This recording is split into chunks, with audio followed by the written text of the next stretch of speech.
خب من فکر کنم در واقع صدا داره ریکورد میشه. بسم الله الرحمن الرحیم. به نام خدا شروع کنیم. من اول دوست دارم یک سری توضیحات رو بهتون بدم. دوستان من اینجوری شروع کنم که در واقع واسه این سری ویدیوها که در ادامه دوست دارم به صورت لایو باشه و تعاملی باشه، دوست دارم تجربه‌های خودم رو در واقع باهاتون به اشتراک بذارم و راجع به ترید کردن با هم دیگه صحبت کنیم، چون که کلا ترید کردن یه موضوع میتونم بگم فلسفی و مایندستیه. یعنی در واقع خیلی برمیگرده به مایندست شما، خیلی برمیگرده به نحوه و دیدگاه شما در واقع روی چارت تحلیل تکنیکالتون رو میتونین یه دو تا 4 تا کنین و در بیارین به یه شکلی، ولی موضوع در واقع جایگاه درست خرید و جایگاه درست فروشه. خیلی صحبت ها دارم، خیلی صحبت ها راجع به پرایس اکشن دارم، خیلی صحبت ها راجع به آی سی تی دارم، خیلی صحبت ها راجع به اساتید معروف پرایس اکشن، امثال استاد پورصمدی، کسایی که احساس میکنم که خیلی از ایرونیا دارن هیت میدن به امثال پورصمدی، به لطفی که پورصمدی در حق خیلی از ایرانیا کرده. حالا این هیت دادن چطور میشه؟ این که میان در واقع پرایس اکشن رو یه چیز منسوخ شده میدونن، در صورتی که منسوخ دیدگاه کسیه که داره به پرایس اکشن یه در واقع استراتژی منسوخ شده میگه. چون که یعنی بابت همه این حرفا دلیل هست ولی موضوع اینه که آقا کسی مثل استاد پورصمدی تنها اشتباهش به نظر من توی دوران فعالیت آموزشیش این بود که فکر میکرد با دوره‌ای که داره در واقع ارائه میده، درسته میاد یه سری مطالب رو کنار همدیگه قرار میده و میگه آقا ما یه همچین شکلی قرار این راه رو طی کنیم، ولی باید میدونست که نمیتونه اون مایندست و اون دیدگاهی که خودش داره میگه که آقا من بالای 5 6 7 8 سال تو این بازار تجربه دارم، خودش داره میگه من هر سبکی بود و یاد گرفتم، هر اندیکاتوری بود تست کردم. این بشر چارت تو ناخودآگاهش هست.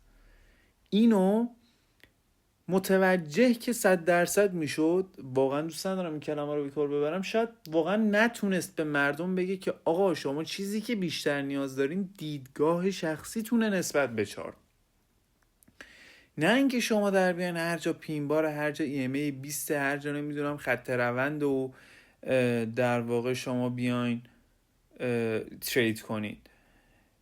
والا ما میدیدیم طرف میگفت که آره من از دوره پورصمدی اشکال دارم، توی پادکست فلان، توی ویدیو فلان در اومده بود گفته بود خط روند رو بیاین باز کنید. الان چرا خط روند رو گرفته بسته کشیده، زاویه 69 درجه گفته، چرا زاویه؟ بابا طرف یه چیزی گفته تو متوجه شی، چرا اصرار داری که در واقع غذا رو پشت سرت بخوری؟ باور کنین اگر لطف کنین، چون بابت این هزینه قرار نیست پرداخت کنین دوستان، و واقعا به شما برادرانه میگم، من حتی در واقع اینستاگرام هم نزدم و آیدی اینستاگرامی هم ندارم واسه ترید کردن، یعنی پیج شخصی خودمه، شاید در آینده بخوام بزنم ولی در حال حاضر نه.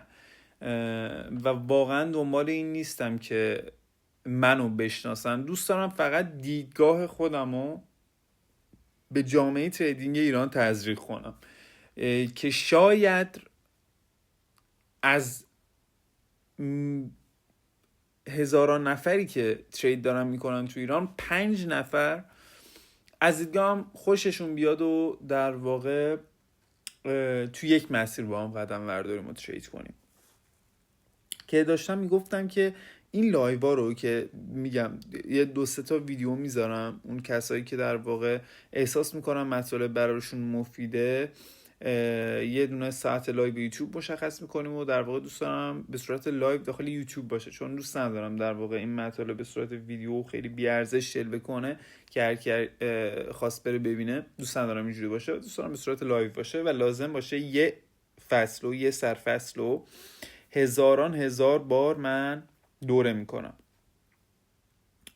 واسه اینکه در واقع همه متوجه شدن. من داشتم اینو میگفتم، ببخشید، داشتم اینو میگفتم که توی دوره که نیست، در واقع توی این دوره همی تریدی که ما داریم میخوام بهتون ثابت کنم که این بنده خود، من اسم پورصمدی رو میارم چون که در حال حاضر، البته استاد پورصمدی، نه که بقیه اساتید خوب و بد دارن ها، اصلا من آقای پورصمدی رو تایید نمی کنم، من فقط چون یه سری اتفاقات رو دیدم در طول اینکه به هر حال سوشال مدیا ایشون رو دنبال میکردم، بنده خدا داره میگه که آقا این همینه، این چیزی که شما دارین به سبک آی سی تی و فلیپینگ مارکت و مارسل و مایکل میگین همین چیزیه که من دارم میگم، ولی هیچ وقت ننشست بشینه آقا درست و رو چارت اثباتشونه که بگه این همینه.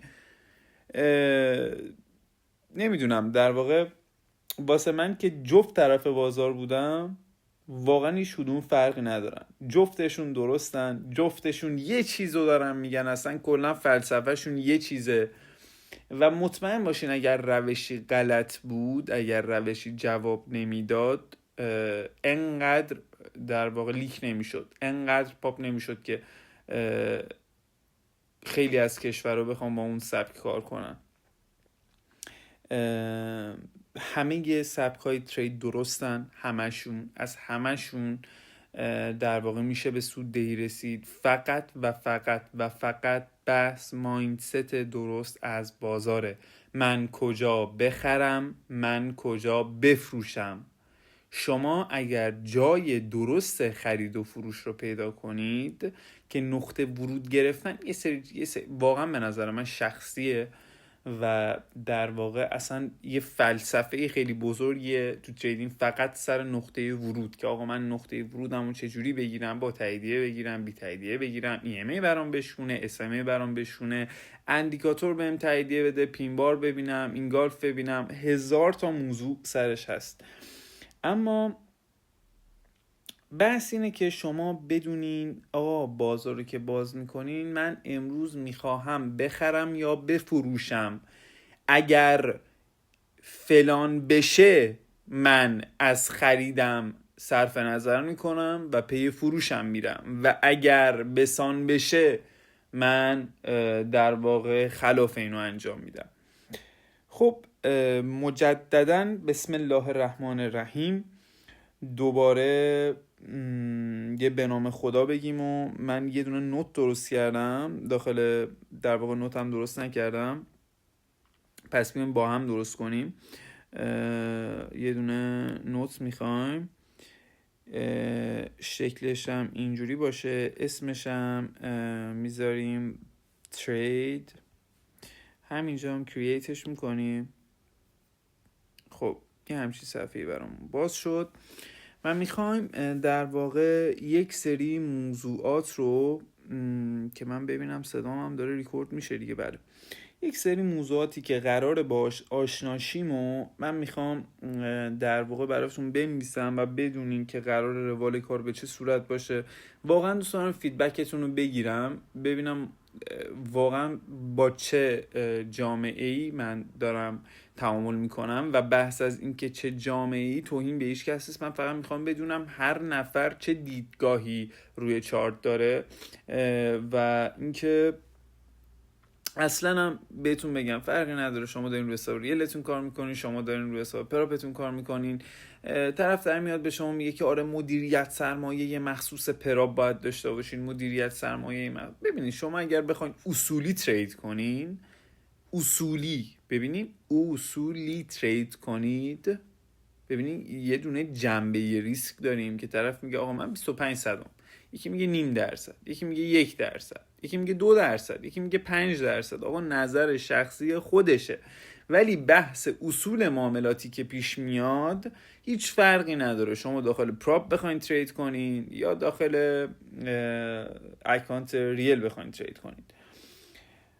حالا از همه این مباحث که بگذاریم بچه‌ها، من اولم بچه‌ها بهتون نگم، عذر میخوام، عزیزان بهتون بگم، یه در واقع پیش‌فرض ذهنی من رو کاغذ نوشتم راجع به روالی که دوست دارم داخل لایو یوتیوب تیشه سر یه ساعت مشخص نوشتم روی کاغذ و دوست دارم که الان اینجا با هم دیگه بگیم و در واقع ببینیم ریاکشن ها به چه صورته. شاید هم بعضی موقع لایو رفتیم، ببینید لایو ترید نه، لایو رفتیم دیدگاهمون رو نسبت به بازار گفتیم، شاید 1% اومدیم پوزیشن گرفتیم با هم دیگه و اینم بهتون بگم پوزیشن من اصلا من همینجا بگم آقا من 100% همه پوزیشنام استاپ میشه که بدونین من قرار نیست هیچ سیگنالی و در واقع هیچ پوزیشنی به مردم بدم. حالا میدونین بهترین چیز نتیجه است، اینکه نتیجه چیزی رو مشخص کنه واقعا زیباست. حالا برسیم به حرفمون. دوستان یه سری سرفصل‌ها هست که تقریبا فکر کنم اونجوری که من رو کاغذ نوشتم دوروبر 16 تا فصله که دوست دارم با راجبشون باهاتون صحبت کنم. بحث اولی که در واقع داریم بحث ساختار بازاره. عذر میخوام من دستخطم هم زیاد خوب نیست. بحث ساختار بازاره یا همون مارکت استراکچر. بحث دومی که داریم بحث دیمند و در واقع سوپلای که من نمیخوام اصلا انگلیسی بنویسم، همون عرضه و تقاضا بنویسمش. توی بحث سوم ما میخوایم IFC ها رو توضیح بدیم. شاید یه ذره سرفصل رو با هم دیگه جابجا کنم، من فقط میگم روی کاغذ نوشتم چون اصلا این کاری که دارم میکنم یه کاری بود که دوست داشتم انجام بدم خیلی وقته و میدونین دوست دارم خودم باشم دیگه، دوست دارم خودم باشم، خودتون باشین و اینکه دوست ندارم یه چیز یعنی دوره قرار نیست درست کنم، اینجوری بهتون بگم دوره قرار نیست درست کنم که یه چیز از پیش تعیین شده باشه. اگرم روزی قرار شد که من به جامعه در واقع مدرسین ترید ایران بپیوندم، اون زمان با یه گروه درست درمون میشینیم یه برنامه ریزی میکنیم در واقع و با روال آموزشی و آکادمیک میریم جلو. این چیزی که من دارم در حال حاضر انجام میدم بحث تبادل دیدگاهه و دوست دارم یه شناختی نسبت به هم دیگه داشته باشیم و تصمیم گیری ها همیشه با فیدبک شماست. بحث چهارم نواحی در واقع نواحی درست عرضه و تقاضاست. چون بچه‌ها من حالا راجع به اینا همشون یه دونه توضیح میدم. بحث پنجم بحث مصرف شدن یا مصرف نشدنه که در واقع من این بحث رو دوست دارم اینطور بنویسمش که آقا بحث سر مصرف شدن یا مصرف نشدن نیست، بحث سر چقدر مصرف شدنه، یعنی چقدر از یه دونه ناحیه‌مون در واقع باید مصرف شه و نباید مصرف شه. بحث ششم بحث در واقع ترند و اوردر فلوه که باور کنین ترید کردن توی این خلاصه میشه، در صورتی که یه ایران فکر میکنن ترید کردن توی این خلاصه میشه. حالا بماند. بحث هفتمی که داریم در واقع ورود مستقیم یا با تاییده. ورود مستقیم یا با تاییده که بچه ها ببینیم من جفتش، باز گفتم بچه ها عذر میخوام عزیزان، من جفتش رو توضیح خواهم داد و در واقع جفتش رو از هر سبکی توضیح خواهم داد و من قرار نیست جوری که خودم در واقع مو به مو ترید میکنم و به شما آموزش بدم. من میخوام دیدگاه همو به شما آموزش بدم که با یک دیدگاه به یک چارت نگاه کنیم. نقطه ورود من ممکنه سر 24.95 باشه، نقطه ورود شما ممکنه سر 24.98 باشه، ولی حداقل جفتمون بای داریم یا جفتمون سل داریم. من اینو میخوام در واقع اوکیش کنم. خلاصه که ورود مستقیم یا با تایید بحث هشتمی که قراره در واقع کار کنیم بهینه سازی نواحی بحث نهم ترکیب تایم فریم هاست. ترکیب تایم فریم که در واقع اینم بحث مهمیه. حالا با تحلیل زمانی بهش میگن، چی بهش میگن زیاد والا خودم شخصا دقت نکردم هیچ وقت که به این چی میگن. به هر حال بحث دهم چیزیه که همه خیلی دوستش داریم، بحث BOS و چاکه و اصلا باور کنی یه اشکالات عظیمی مردم اینجا دارن. خیلی دانش ها غلطه راجع به این موضوع.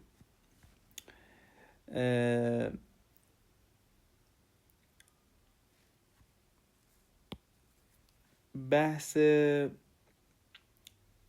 11 در واقع ساختار قوی و ضعیفه که در واقع این ساختار قوی و ضعیف در واقع یه بحثی که باهاش آشنایی باید داشته باشین دیگه. بحث ساختار داخلیه که موضوع مهمی هم هست.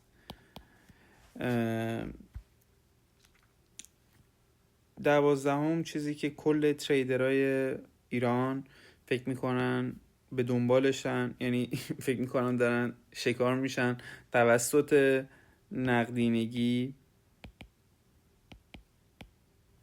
که همچین به نظرم ببینید باز من میگم نظر شخص بنده است که به درد ما اسکلپر رو در واقع نمیخوره، به درد اون سوینگ تریدراش هم همچین نمیخوره. ولی به هر حال این که من بدونم بازار به دنبال نقدینگی میره، خب پشت هر در واقع سقف و کفی هم که نقدینگیه، خب چی شد؟ بازار سراغ سقف و کف میره، کدوم افقی که نمیخواد حرکت کنه که.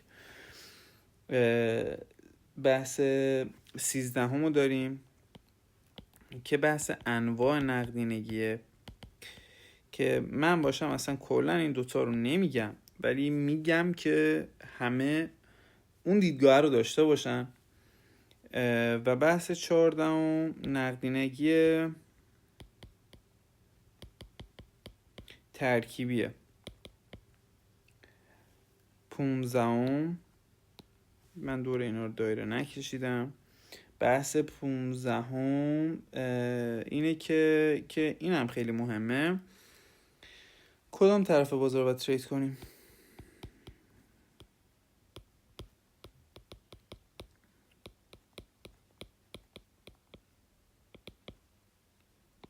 و بحث 16 کجا بخریم، کجا بفروشیم. و بحث 17 بای یا سل. این مباحثیه که قراره با هم دیگه صحبت کنیم راجبش. من دیگه در واقع دوست ندارم صحبت رو طولانی کنم، فکر کنم هم زدن رو دور 2 که سریع بگذره، ولی خب دوست دارم واقعا به حرفام گوش بدین، چون که دوستان ببینین واقعا هر دلار، هر $1 الان دوروبر 94,000 تومنه. من خودم دانشجوام، در واقع دانشجوام، استانبول زندگی میکنم. موضوعی که هست، باور کنید من هم کار میکنم همزمان، یعنی در واقع کار میکنم که اینجوری نیست که کل تایممو مخصوص بذارم واسه کار کردن. شبا معمولا کار میکنم و کسایی که کار میکنن و ساعتی حقوق میگیرن کاملا متوجه این هستن که اون بنده خدایی که داخل ایران نشسته داره کار میکنه، ببینین، و ساعتی حقوق میگیره، که بحث پراپ فرما ورود کرد داخل ایران و به خاطر شرایط وخیم اقتصادی، حالا فرقی هم نداره، فکر نکنین جای دیگه وضعیتش بهتره، همه جا یه جوره در حال حاضر، مردم جوونا رو آوردن به پراپ فرما و پراپ فرما هم ارزون نیستن دوستان. من فقط احساس میکنم این تکرر در خریدشون باعث میشه که اونا رو در واقع خیلی ارزون فکر کنیم، در صورتی که همچین چیزی هم نیست، ارزون نیستن. شما الان در حال حاضر بابت یه دونه پراپ فرم باید $50 پول بدین، یه دونه اکانت 10 تایی بهتون بدن، چه بسا بیشتر، فکر کنم $75، بین $50 تا $75 واسه یه دونه اکانت 10,000 تایی باید پول بدین، که دیگه خودتون حساب کنین دیگه، دور و بر 7-8 میلیون میشه دیگه $75. زور داره بچه ها، زور داره. خواهش میکنم متوجه باشین دارین چی کار میکنین، پولتون رو واقعا دور نریزین. خواهش میکنم پولتون رو دور نریزین. با اون پولی که قراره بدون پراپ فرم بدین، که اون پراپ باید دست بدین، واقعا با خانواده برین دور یه میز بشینین، خانواده رو مهمون کنین، خودتون برین 2 کیلو گوشت بخرین، یه در واقع شب خوب خودتون رو مهمون کنین، بذارین دلتون شاد باشه. یعنی اون اعصاب خوردیش نمیارزه که شما بخواین با یه سری موضوعات غلط وارد بازار شین. خلاصه که قراره این کار کنیم دوستان. من تا در واقع 1 هفته احساس میکنم ویدیویی نمیذارم، میخوام ببینم فیدبک این ویدیو چطور میشه، گرچه من داخل اینستاگرام هیچ تبلیغی نکردم، اکانت ندارم، نمیدونم الان داخل یوتیوب ریاکشن ها قراره چطور باشه، ولی میدونم جامعه پیگیری راجع به ترید ما داریم و خلاصه که انشالله به امید خدا سرچاتون تو یوتیوب اکانت رو بالا میاره و امیدوارم سابسکرایب کنید، لایک کنید، کامنت بذارین یکم جمعیتمون بزرگتر شه و امیدوارم با هم نتایج خوبی رو رقم بزنیم. اگر روز هست روز خوبی داشته باشین، اگر شب هست شبتون بخیر باشه. امیدوارم سودده باشین اگر دارین ترید میکنین، و اگرم ترید نمیکنین الان در حال آموزشین، روز به روز به دونسته هاتون افزوده شه. مجدداً روز بخیر و شب بخیر به همه دوستان.